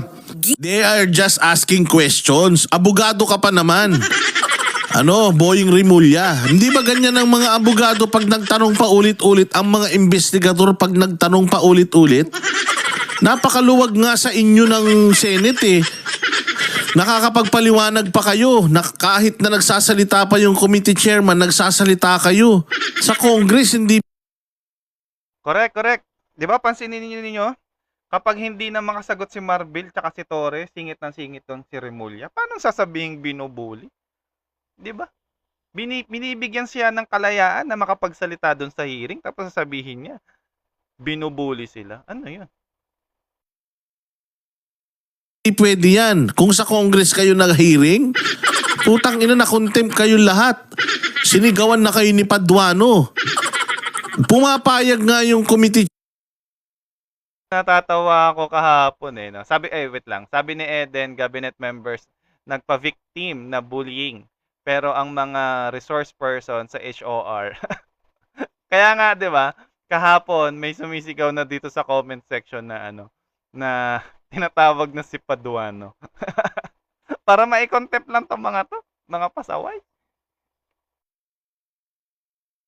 Chairman na kino-coach ni Nunal.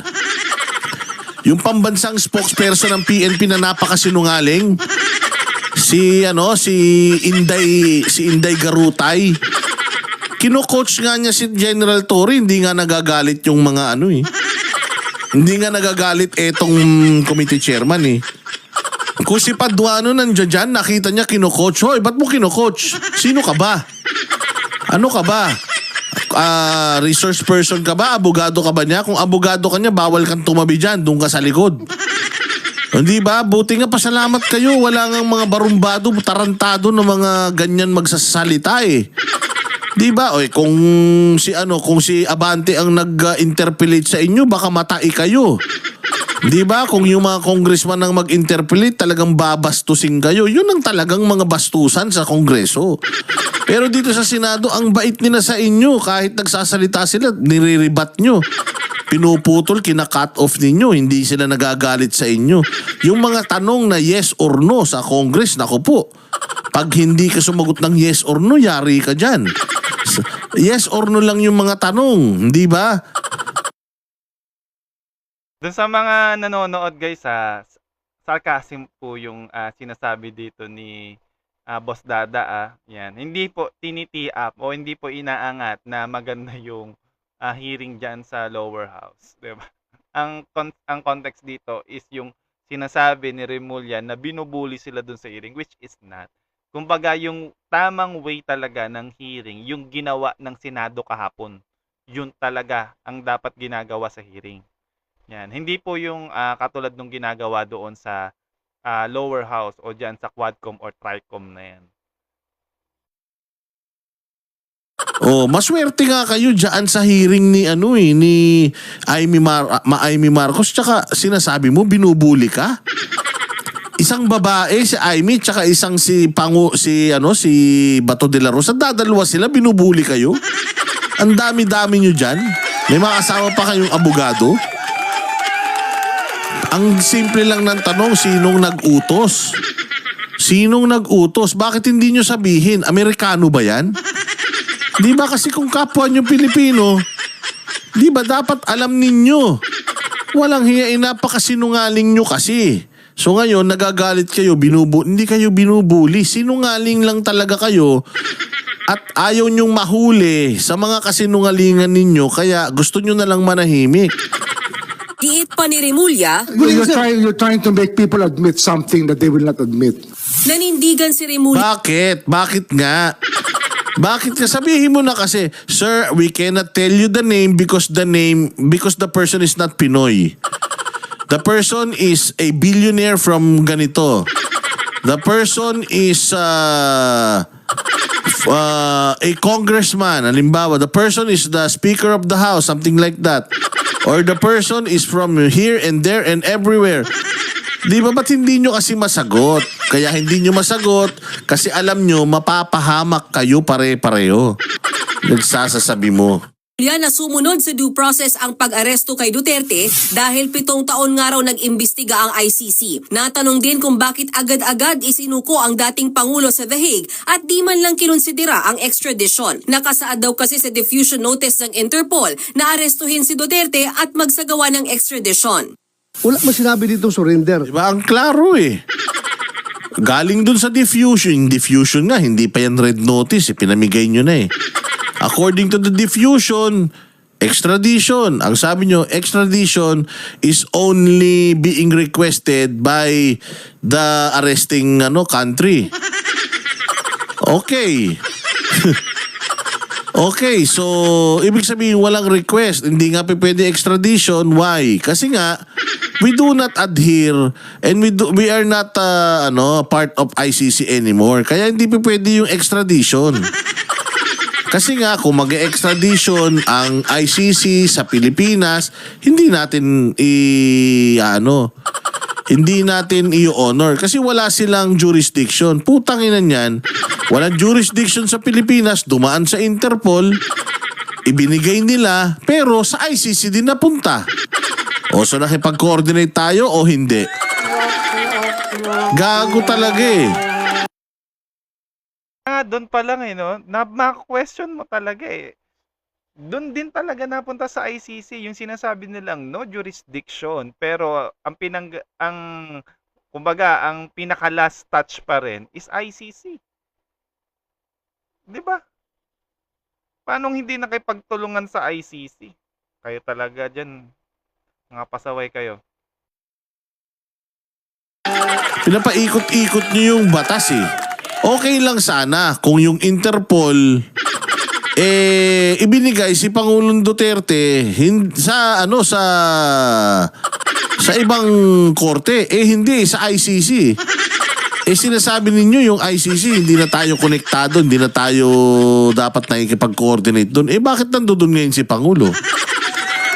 Gago talaga tong mga to eh.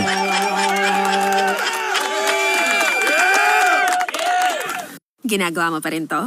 Ekis.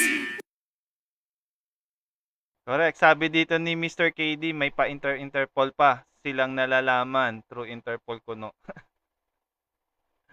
'Di ba? Pero in the end, nakipagtulungan talaga sila sa ICC. 'Di ba? May pinakita doon si Amy Marcos. Kahit itanggi nila eh. Unang-una, may intelligence fan ang executive. 'Di ba? Imposibleng hindi nila malaman yan na yung ICC nandito na sa Pilipinas at kumakalap na ng mga dokumento. At ganun lang nakakuha sila ng dokumento.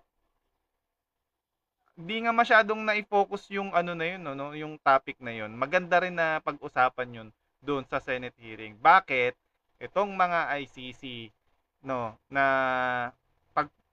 kumbaga madali lang sila nakakapasok dito sa bansa kasi may record si Amy Marcos 'di ba? At may record din siya na ipinakita na kumakalap talaga sa mga kapulisan, even yung bank accounts mismo.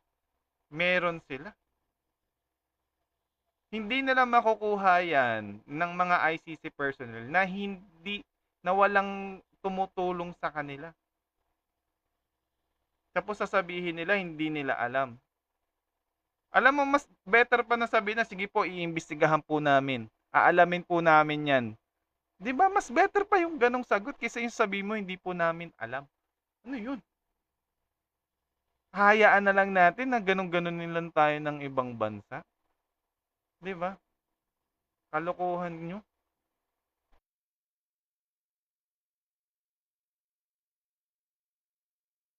ng ICC ang Pilipinas. Ang batas eh. Okay lang sana kung yung Interpol ibinigay si Pangulong Duterte sa ibang korte, hindi sa ICC. Sinasabi ninyo yung ICC hindi na tayo konektado, hindi na tayo dapat nakikipag-coordinate doon. Bakit nandoon ngayon si Pangulo? Gago talaga itong mga to eh.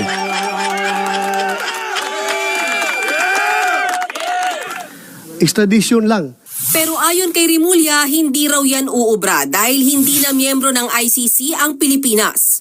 Kung miyembro po tayo ng ICC, nakakatulong sana kay President Duterte na hindi Dito sinasabi niya kasi mag-ICC tayo ulit. Pasok tayo ulit sa ICC.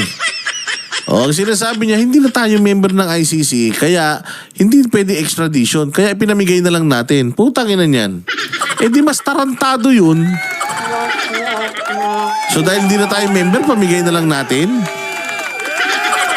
All the more nga, hindi tayo member, all the more na dapat kinip muna natin si Pangulong Duterte dito. After ng deliberations, after nating itanong sa mga kinauukulan, mga nakakaalam tungkol nito, di sana, na natin.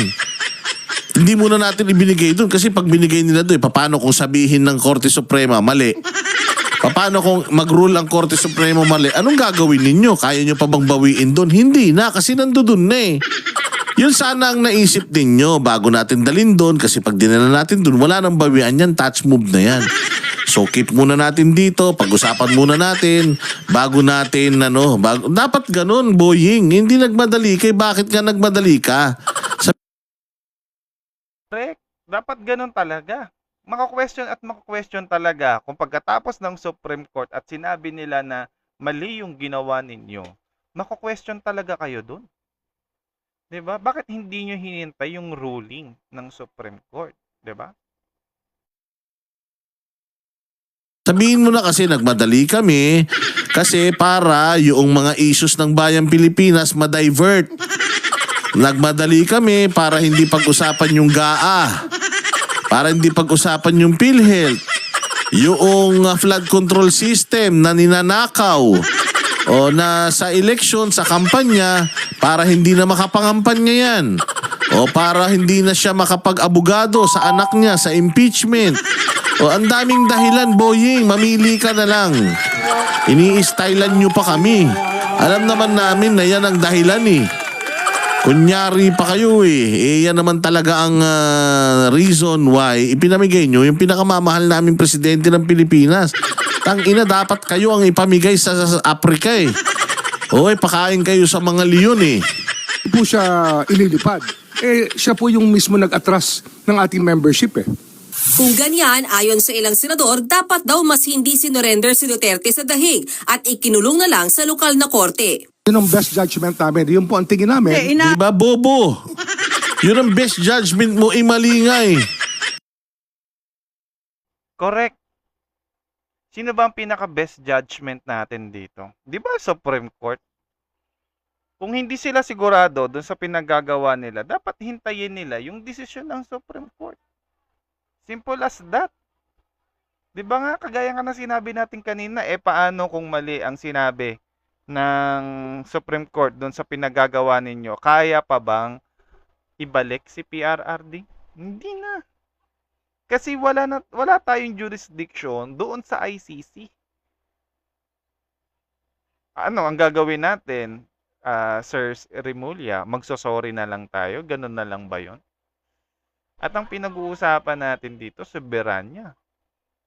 Hindi pwedeng sorry lang yan. 'Di ba? At dito, ang sinasabi niya kasi dito, best judgment. Hindi pwede dito yung best judgment o free will. Ang tanong kasi dito, nasunod ba yung batas? Nasunod ba yung karapatan ng akusado? Yun eh. Yung batas at karapatan, nasunod ba yun? Hindi yung best judgment ang pinag-uusapan. Yung karapatan ng isang tao, nasunod ba? 'Di ba?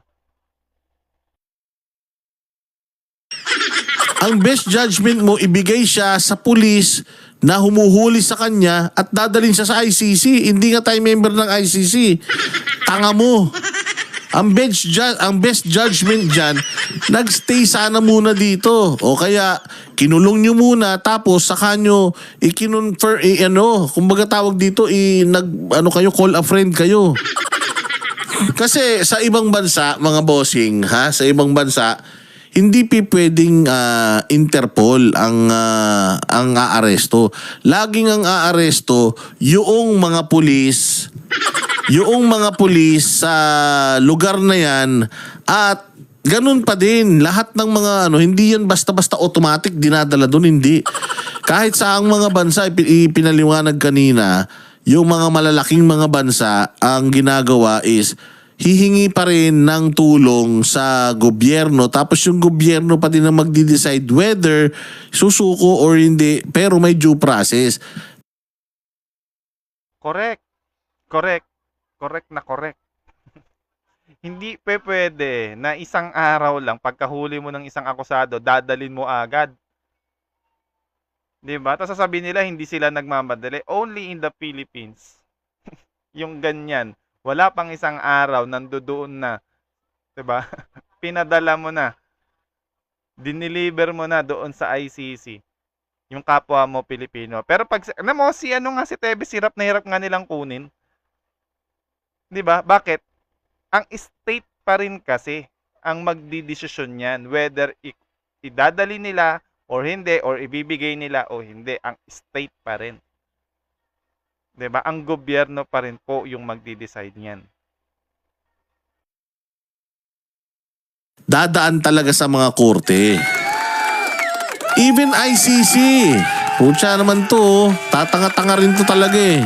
Even yung ICC, meron silang checklist. Nasunod ba tong mga mga proseso na to? Meron mga checklist doon eh. Nakausap ba yung anak? Nabigyan ba ng abogado? Na humarap ba yan sa korte sa Pilipinas? May mga ganun eh. Finill out nyo yun eh.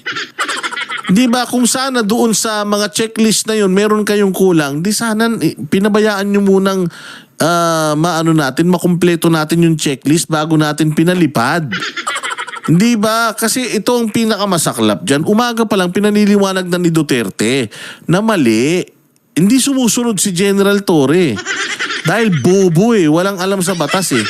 Ang alam lang niya, i-enforce yung hulihin, yun lang ang gusto niyang gawin, pero hindi niya iniintindi na mali na yung ginagawa niyang paghuli. Malungkot to kasi mamaya niyan. Guys, Sir Luru, please don't spam po. Baka malaglag yung live natin. Thank you so much.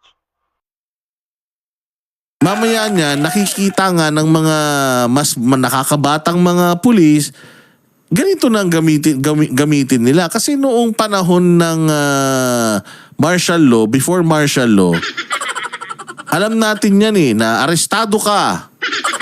Ano kaso ko? Sa presinto ka na magpaliwanag. Di ba ganun? Bawal na yun eh. Bawal na yun. Tapos bumalik na naman tayo sa ganun. Arestado ka, tapos sahig ka na lang magpaliwanag. Tinanggal na nga yan nung constitution natin, kaya nga nagawa yung mga articles na yan. Kaya nga nagawa yan para hindi na maabuso yung mga inaaresto. Para magkaroon ng proseso, lahat ng inaaresto dapat haharap sa mga korte. O ito lang yung inaresto na putang na hindi na humarap sa korte, diniretso na dun. O paano pa natin mababawi yan? Sabi ko nga, kung biglang mag-ruling ang Korte Suprema in favor kay Duterte na mali talaga yung proseso. O Boying, pwede ka bang sampal-sampalin ng 32 million na Pilipino? Ganun na lang. Diba? Pwede na ba yun? Pwede ba tadyakan ka sa itlog ng 32 million na Pilipino, makabawi man lang sa best judgment mong katarantaduhan? Na mabuti po sa ating bansa. Ayon naman kay Paano naging nakabuti sa bansa? Anak ng tinapay. Supreme Court Associate Justice Adolfo Azcuna, legal ang warrant of arrest na inisyu ng ICC. Pero ang surrender na ginawa kay Duterte ay hindi tama. Oh, coming from a dating as justice sa Supreme Court. Walang problema, sabi nga namin, walang problema sa ICC warrant of arrest, sa Interpol, walang problem. Dumaan lang sana sa tamang proseso si Pangulong Duterte accorded ng mga nandoon sa checklist, no, nakasama niya ba lahat, proper legal counsel, na-check man lang ba yung kanyang kalusugan, binigyan ba siya ng clearance ng doktor niya, hindi lang kung sininong doktor kwak-kwak lang ng doktor niya na umalis, o di ba? Ilang oras yung biyahe, tapos tinan mo, gamot, o meron ba siyang gamot? Alam ba ninyo, mga bossing, na si Pangulong Duterte, 27 gamot ang iniinom niya sa isang araw. At kahit isa sa 27 na yan, simula nung dinala siya sa dahig, wala na siyang naiinom. Wala na siyang naiinom. Kasi nga, mahigpit daw yung dahig sa gamot. At sa kilala daw ang dahig sa conventional ba tawag doon or traditional sila. Hindi daw sila basta-basta nagbibigay ng gamot. Hindi na pipili yun sa kondisyon ni Pangulong Duterte, diabetic, 80 years old. Tapos wala pa siyang naiinom na gamot doon sa 27 na gamot niya per day simula nung dinala siya sa dahig. Delikado talaga yun. Even if you say magaling ang mga ospital doon, still hindi nila alam yung history ni Pangulong Duterte. They still have to know kung ano yung mga sakit ni Duterte, tests ni Duterte. Paano kung biglang isa sa mga vital organs niyan mag-fail dahil sa hindi niya pag-inom ng mga maintenance drugs niya? Imagine, yun yung mga sinasabi natin na mga proseso na dapat nasunod bago pinadala yan doon. Diba sa ibang bansa, buwisit kasi to si General Torre at ito si Remulla Work na naman.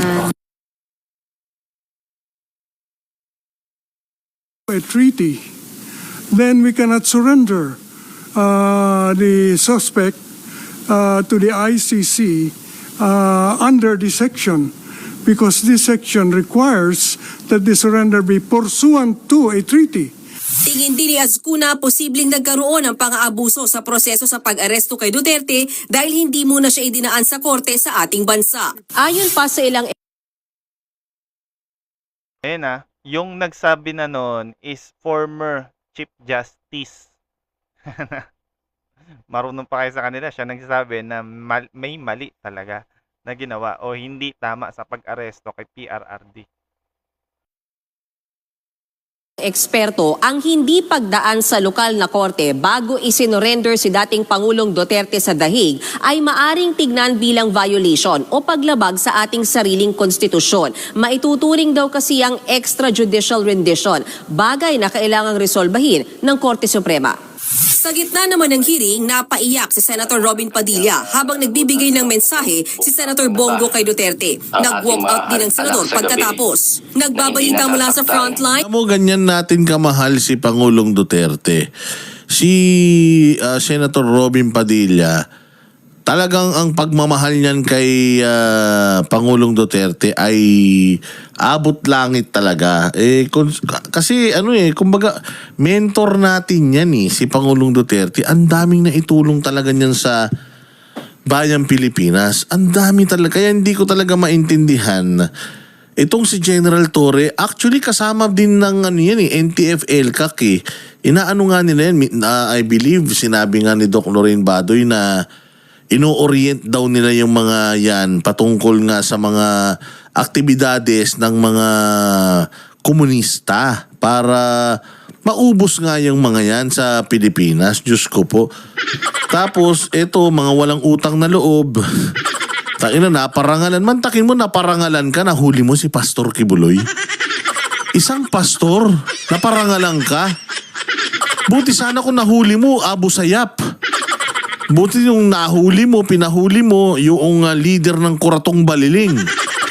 Nung mga kidnapping, di ba ngayon may mga kidnapping, namamatay pa yung mga kinikidnap, pinuputulan ng daliri, nahuli. Correct. Kaya napapansin ninyo kung ano talaga yung habol talaga ni General Torre, di ba? Hindi nyo mahuli. Bakit? Putang ina, mayabang nang kayo kapag ang hinuhuli nyo, pastor. Pastor, wala namang ano yun. Wala namang kalaban-laban yun. O kapag inong hinuhuli nyo, matandang dating presidente, 80 anyos na may sakit na. Yabang-yabang, kakalad ka rin nyo pa. Tapos Correct. naparangal lang kayong dalawa ni Nonal dahil dyan, di na kayo nahiya. Ba't di nyo hulihin? Si Nurmiswari, subukan nyong hulihin. O hindi ba, ba't hindi nyo magawa? Ikaw, Torre, subukan mong yung mga moske, isara mo. O tingnan natin kung hindi habang panahon nang magsara yung mga mata mo. Kaya napaiyak si... Agree, 'di ba? Dapat kung paparangalan mo ang isang opisyales, dapat meron siyang ginawang talagang mahusay, 'di ba? Eto mga alleged lang 'to kay Pastor Apollo Kibuloy, kay PRD, puro alleged lahat 'yan Hindi pa napapatunayan 'yan. Dapat kung lumaban siya sa terorista, lumaban siya diyan sa mga sindikato, 'yan pwede pa, 'di ba? Si Robin Padilla. Sabi nga ni Robin Padilla, ni Senator Bongo, na si Pangulong Duterte matanda na, hindi na nga niya kayang magsintas ng sarili niyang sapatos. Hindi na nga niya kaya yung sarili niya, binubuhat na nga yan. Nagtrabaho yan para sa Pilipinas, tapos ganun ang ginawa niyo, tapos proud ka? Pinaparangalan ka ni BBM, proud ka? Kayong dalawa ni Abalos na ang accomplishment mahuli si Alice Guo at saka mahuli si Pastor Apollo Kibuloy. Alam mo ba kung anong nagagawa ni Pastor Apollo Kibuloy sa bayang Pilipinas? Wala pa kayo sa mga ranggo ninyo, si Pastor Apollo Kibuloy tumutulong na sa Pilipinas. Tapos proud na proud ka, nakahuli ka ng isang pastor. Putang ina. Kumbaga, ako tiga-Africa, nakahuli ako ng pusa. Putang ina, pinagmalaki ko na. Okay lang kung ang nahuli mo leon, nahuli mo buhaya, nahuli mo yung great white shark. Okay lang, putan, nahuli mo mabait na tao. Tapos, ang yabang-yabang mo, ang nahuli mo. Hindi, wala nga baril yung nahuli mo, ang kapal ng mukha mo. Tapos ito, sumunod na hinuli mo si Pangulong Duterte, halos di na makalakad. Putang nang yabang-yabang mo. Kung matikas pa si Pangulong Duterte, siguro mga 10 years ago, baka hindi ka makalapit dyan. Yung mga pag-ganun-ganun mo sa social media mo, pabunot-bunot ng baril mo, baka may hindi mo magawa dyan.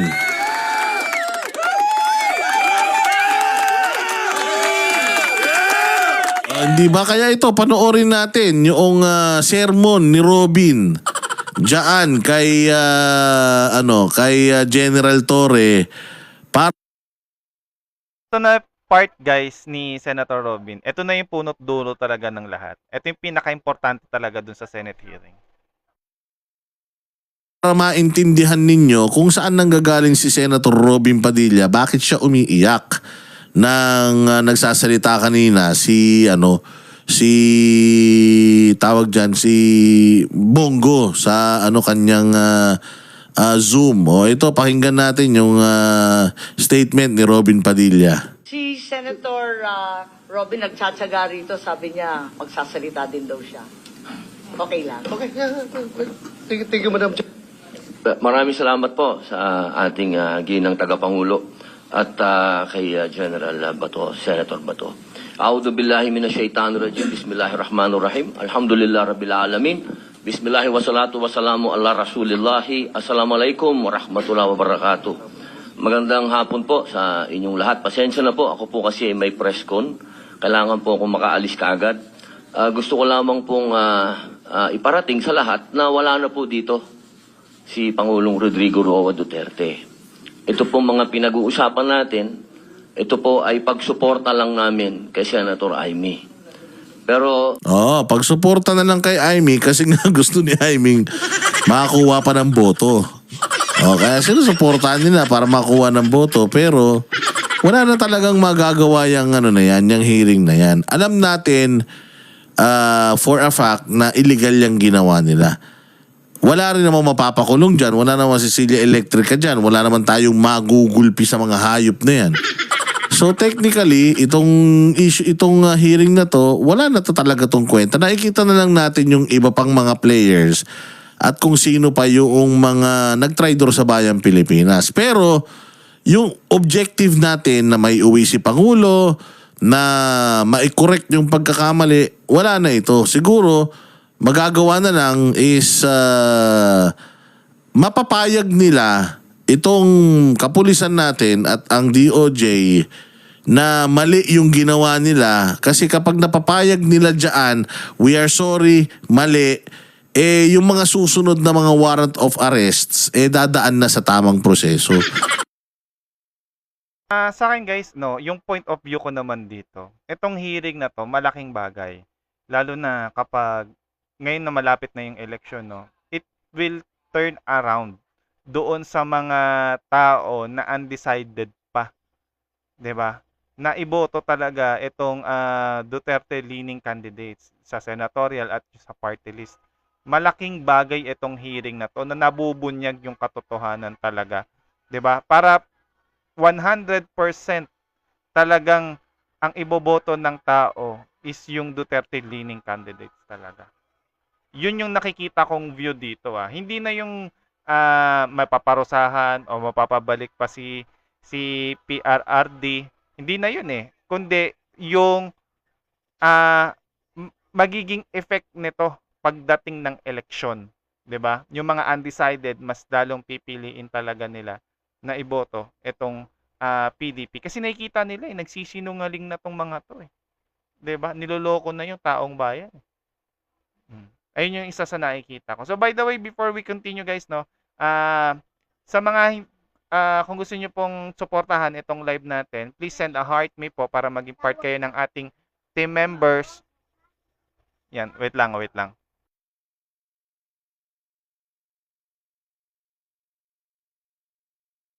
Yan, kung gusto niyo pong suportahan ng ating live, so maging part kayo ng aking team members, just to send heart me, one time lang naman yan.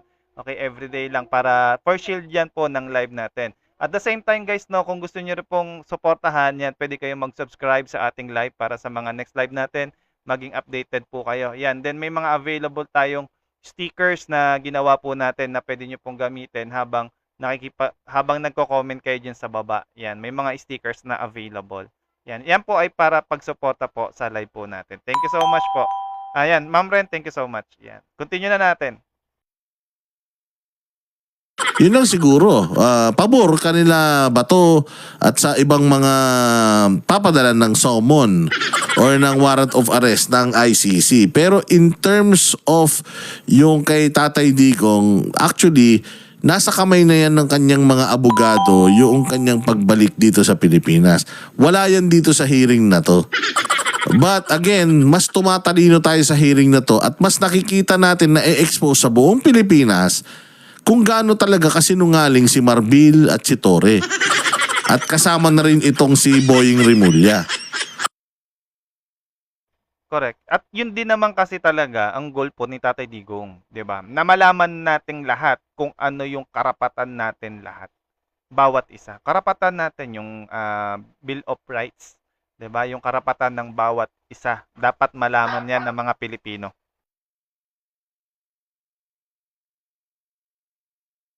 So all along, yung sinasabi nating switik, salot ito sa bayan tong mga to, mula pa nung kay Bantag hanggang ngayon, consistent. Hindi, kumbaga, wala silang ginawa para itama yung mga pagkakamali nila noong una. Alam niyo po, sa ating mga magigiting na panauhin dito, napaka-ironic lamang po na alam naman po natin lahat, batid natin lahat, nadadalawang pangulo lang po ang lumaban sa komunista. Una, si Ferdinand Marcos Sr. Ano po ang nangyari? Inalis natin sa bansa. Ang sumunod na lumaban po sa komunista ay si Pangulong Rodrigo Roa Duterte. Ang tanong ko lamang po sa PNP, hindi ko po kayo hinuhusgahan. Hindi po ba nyo tinanong man lang sa mga nag-uutos po sa inyo kung bakit natin dadalhin sa The Hague ang ating dating Pangulo na alam naman po natin na buhay ang Communist Party sa Netherlands? Alam na Naintindihan niyo yung sinasabi ni Robin? Bakit ibinigay natin si Pangulong Duterte sa Netherlands kung saan buhay na buhay at namamayagpag ang mga komunista? Samantalang lumaban siya sa komunista. Bakit siya dinala doon sa lugar ng mga komunista? Sinong may gusto niyan? Lumalabas na yung katotohanan, 'di ba? Baka onti lang nakapansin sa inyo na sa part ng hearing kahapon, ito ang pinakaimportanteng bahagi, yung sinabi dito ni Robin Padilla. So if you want to check kung ano ang kinalaman ng rebeldeng komunista dito sa pagkakadakip kay PRRD, meron tayong upload niyan dito po sa ating account. Nakapin po yan. Tignan nyo po, then i-share niyo po yung video na yon para marami pong taong pwede nyo ring i-download. Bahala kayo kung gusto nyo gamitin siya sa inyong mga SOCMED account. Wala tayong problema dyan, yung mga videos na ina-upload natin. No? I-share nyo lang siya ng i-share para marami pong makaalam nung punot dulo talaga kung bakit talaga nangyayari ito. Especially dito kay Tatay Digong. Bakit siya yung talagang puntirya? Sino yung nagpupuntirya sa kanya? Yan. Nasa video natin dito sa TikTok account natin. Nakapin yan. Panoorin nyo po yon, tapos i-share po. Yan, thank you. Sabi ko nga sa inyo, baka magulat kayo Baka yung hindi mabanggit ni General Marbil dito, si Franz Castro pala. Si Rizal Tiveros. Magulat kayo, yun pala. Hindi, ako nag-a-assume lang. Kasi connect. Pansinin ninyo, lahat na nangyayari ngayon talaga, may connection talaga sa mga Duterte. 'Di ba? WPS, Confidential Fund, 'di ba? Kay BP Sara, 'di ba? Lahat talaga inuugnay talaga nila sa mga Duterte. At ang pinaka-active na critic ng Duterte right now, nasaan ba? Nasaan ba sila? 'Di ba nandun sa Congress? Sino ba yung mga nasa Congress na yun? Nagpa-contempt pa ng isang attorney? Sino ba yung mga active dyan sa Congress? 'Di ba? Na hinihilot yung puwetan ni BBM? Sino ba yan? Yung mga nasa likod na niyan. Kilala nyo na. Yung mga grupo na nagtatago sa pangalang party list. Sila po yan. 'Di ba? Baka nakaligtaan nyo to yung part na to Ito kasi yung pinaka-importanting part ng kung bakit nangyayari talaga ng lahat ng to. No. Bakit tayo sigurado? Kasi nakakuha tayo ng niyan, detalyado niyan. At mapapanood nyo po yan. Ulitin ko, nandito yan sa TikTok account ko, nakapin yan. Siya yung unang-unang video na nakapin dito. Panoorin nyo po at i-share nyo po. Sila talaga yung dahilan kung bakit nandiyan dyan si PRRD. Tadong mga yan sa mga makakaliwa hindi ba? Doon, mga komunista tao doon. Ba't mo siya dinala doon? Sino nag-utos? Baka kaya hindi nila masabi sino mag-utos. Mabibisto sila na pinatatakbo na sila ng mga komunista. Na ang nagdidesisyon sa Pilipinas, komunista. Ang galing ng Ayun yung masakit 'di ba? Kung ang komunista or mga rebelde na yan ang nagpadala or pasimuno ng pagpapapunta dyan. Kasi sila naman yung nagsusulong nung yung kaso ng war on drugs, yung mga AJK victims, sila lang din naman yan At sila yung mainit na dadalhin talaga yung ICC dito sa Pilipinas kahit wala na tayong jurisdiction. 'Di ba nakakatakot na this government right now, sana hindi totoo, 'di ba? Sana hindi totoo na nakikipagtulungan sa mga rebeldeng grupo. 'Di ba? Sino ba ang namamalakad ngayon sa gobyerno natin? Rebeldeng grupo ba? Sana hindi totoo. 'Di ba? Pagkaka-connect ni Senator Robin dito naman po natin na hinihingi natin dati na i-transport dito si Joma season, dalhin dito sa Pilipinas. Pero nagkabaliktad po, ang tinransport natin ay yung dating Pangulo natin na lumaban sa komunista. Ito lamang po, tanong ko, bilang ako po'y dating rebelde. Hindi ko naman po yan pinagkakaila. Hindi ko po maintindihan kung bakit tayo po ay nag-submit dito sa mga tiga-Netherland. Alam naman po natin, kahit po itanong ninyo, ako po ay palagi dyan sa Utrecht. Kasama po si Joma. Hindi ko po yan dinideny. Pero nakakagulat lamang po na dinala natin doon ang dating Pangulo. Yung po ba, hindi po ba alam ng PNP na karamihan po sa mga dumadating na pera sa komunista, sa mga terorista, ay galing po sa abroad? Yan po yung mga tanong na kailangan ko po sanang itanong sa inyo at marinig ang mga sagot ninyo, pero naubos na po ang oras natin sa paikot-ikot. Ito, Tore, makinig ka. Pakinggan mo to, Tore. Ito ang tingin sa'yo ng mga mambabatas natin. Proud na proud ka pa sa award mo. Dinala mo pa yung buong angkan mo. Ngiting-ngiti ka pa. Ito tingin sa'yo ng mga Pilipino.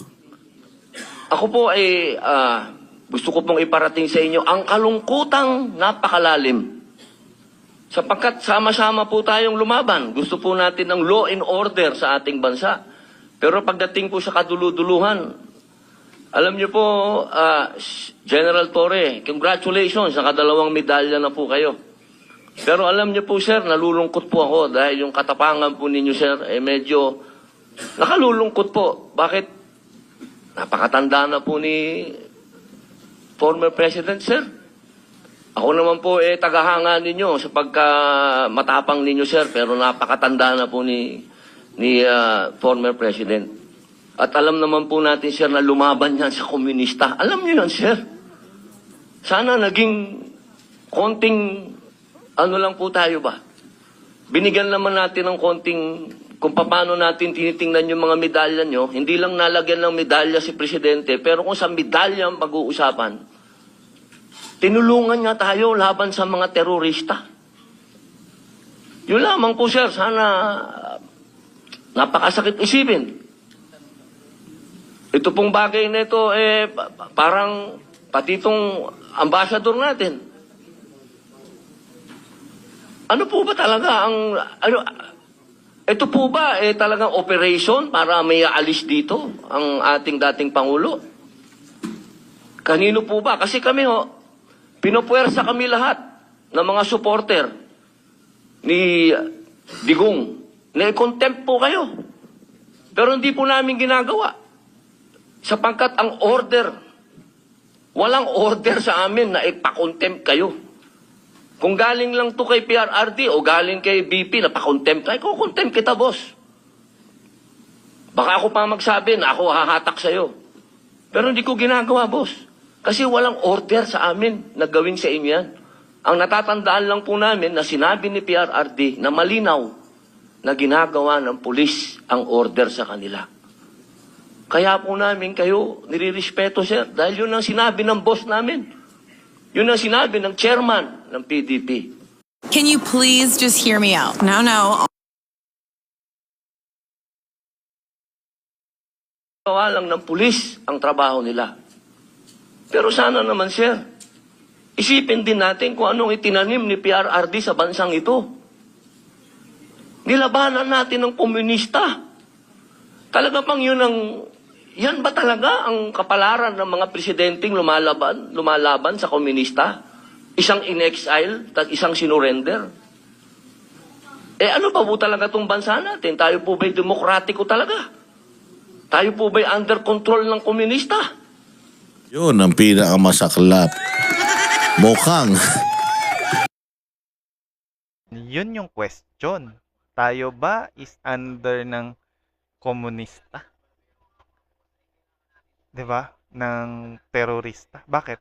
Kasi sila yung mainit diyan eh. At si PRRD that time nung siya yung presidente, nilabanan niya yung insurgency. Halos naubos sila diyan eh kasi ang daming mga bumaba na galing bundok, 'di ba? Nagbalik loob sa gobyerno that time.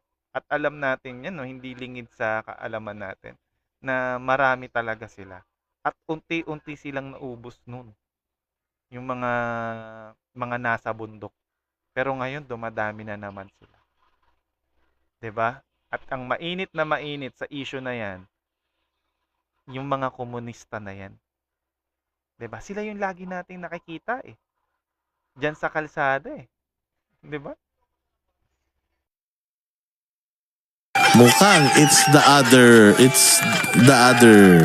one, the second one. Mukhang we are really controlled by the communist. Dahil ito nga mga nangyayari sa bayan natin Pilipinas is, alam mo na, parang lahat ng mga kalaban ng mga komunista o kumalaban sa mga komunista, ipinakukulong na. Ayan si VP Sara, si Pastor Kibuloy, at saka yan si Pangulong Duterte. So, nagwagi ang mga komunista. Ito ang Pilipinas natin ngayon.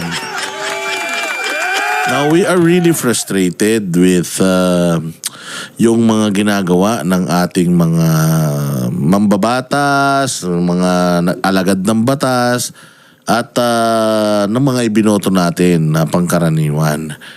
Nakakalungkot na umabot tayo sa ganito, paatras talaga. Instead of mag-advance tayo sa ekonomiya, peace and order, sa pagsunod sa batas, nag-advance tayo sa mga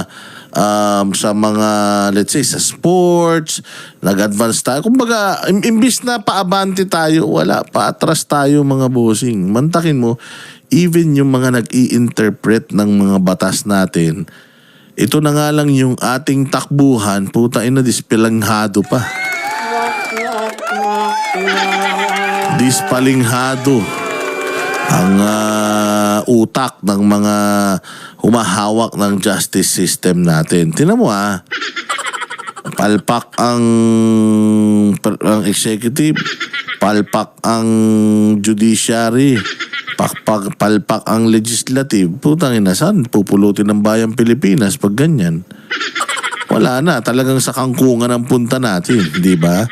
Kaya talagang today is a very emotional day, not just because nakita natin tong mga traidor na to, but because we are being governed by stupid people. We are being governed by liars, and I hope na pagdilat ng mga mata natin kinaumagahan, I hope na panaginip lang lahat ito. Nakakalungkot.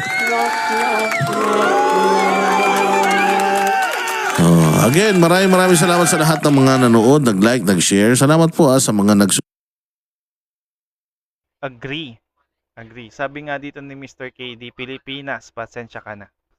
Diba? Yung mga nagpapatakbo sa'yo, mga bugok. Totoo. Aminin na natin talaga, yun talaga yung katotohanan eh, 'di ba? Kung masakit sa kanila, wala tayong totoo eh. Wala nang ibang salita o words na pwede talagang totoo talaga.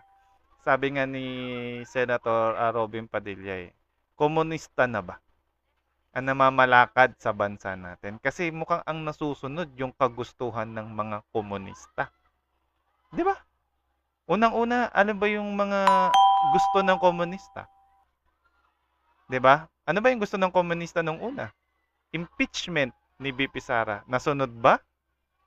Yes.